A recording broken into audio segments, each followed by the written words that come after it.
we got a question from one of our viewers, and it was how to attach, let's say you have 2 pieces of a stair runner carpet instead of 1, and you need to attach it. So basically, we're going to show you how to do that right now. Okay, so jump right in. Okay.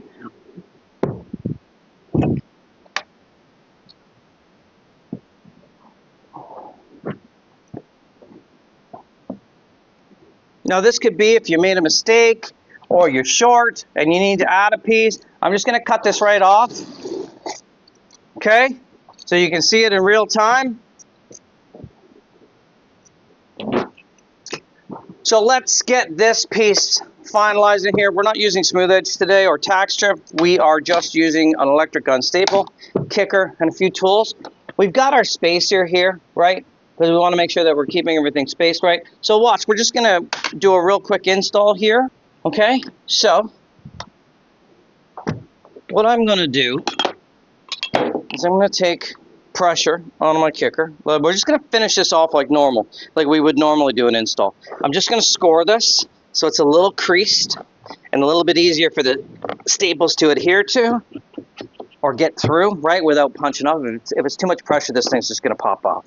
Right, so let's make sure that we're lined up on the right side with the stringer. Let's just get some staples now. We're going to go straight up and down, not on a 45. Okay, watch.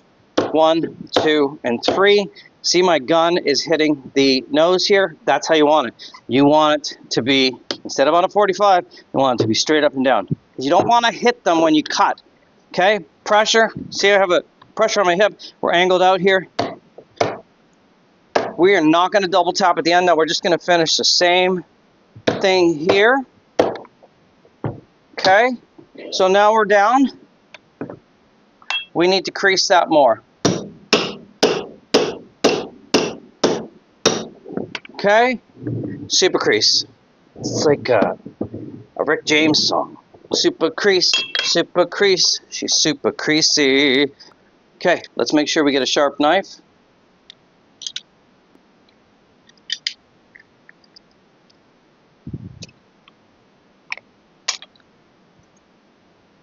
Okay, we've got a sharp knife. Now we want to make sure that we don't cut our backer board, our riser.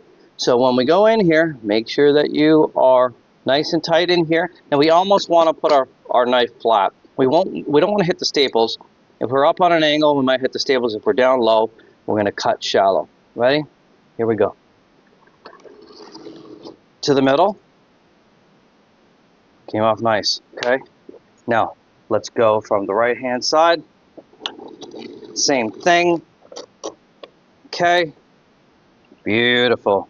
Clean. Blow the fluff out of there. Get all that mess out of there. Take your tucker.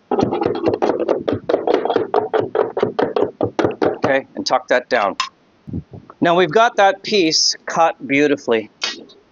Right, we blew out all the fluff. But now we've got to straight edge the piece that we are trying to connect. Sharp blade, cut from the outside in, same with the other side. Make sure there's something under that you're going to cut on. Okay, use a good straight edge. Usually I use a T-square to make sure it's perfect. So we've got a nice straight edge here. All right, let's go have a peek and see how she fits.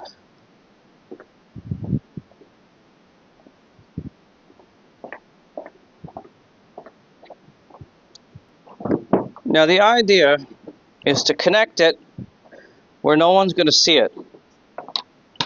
And that's always in the tread and the riser area. Okay? If you have any fluff on here, snip it off with a pair of scissors. Okay? Right, if you feel that it's a little too fluffy. Clean it up. Okay. Pull it down and line it up. We're going to line up all the lines. Okay, so it looks seamless. We're going to pull it down a little bit up here. We've got our spacer, or our little template spacer there. Now, we're going to line this up exact, and we're going to push down. We're going to really push down. We're going to take our tucker, and I use the edge of this, okay? And I hit it down in, because I want that to go down as deep as possible, right? Okay? And I'm going to groove it. Groove, baby, groove. I'm going to line it up. All my lines are lined, right? So it looks like it's one piece. I'm going to lock it into place. I'm going to go to the other end and make sure that's lined up, and I'm going to pull down. You see I pulled down with my fingers? Pull down. If you need to do it deeper, hit that, lock it in.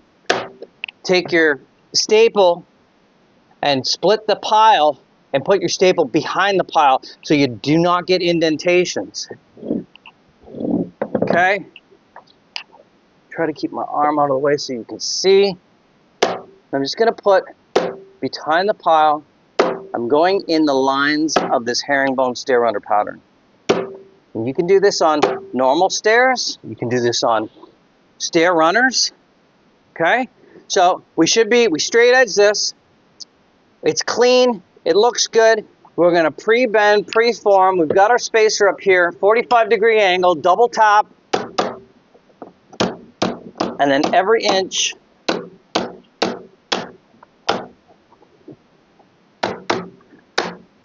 Okay, feel for staples. Everything looks good. If you need more staples here, put more staples. If you don't use them. Okay? You want to make it look like it's even, it's formed, it's looking good. Now, right now, that's looking good. Look at that. You cannot tell that there's a seam there or that it's two pieces. Wherever you have a joint, you're going to want to use a glue gun. So you're just going to put a little dab in here. Let's move this out of the way. And on the other end, you're going to put a little dab here. Okay? Because before you do that, you'll tuck it in, clean it up, right? Make sure it looks nice and straight. And then once you put the glue on it, right? 1, 2, 1, 2, just a little bit of glue. That's going to hold that in there forever. Okay, so that is how you join two pieces of carpet together on a stair runner. To install this, you can always put the joint under the nose. I like to put the joint here if there's enough carpet. I'm Shannon with Direct Carpet. We'll see you on the next one.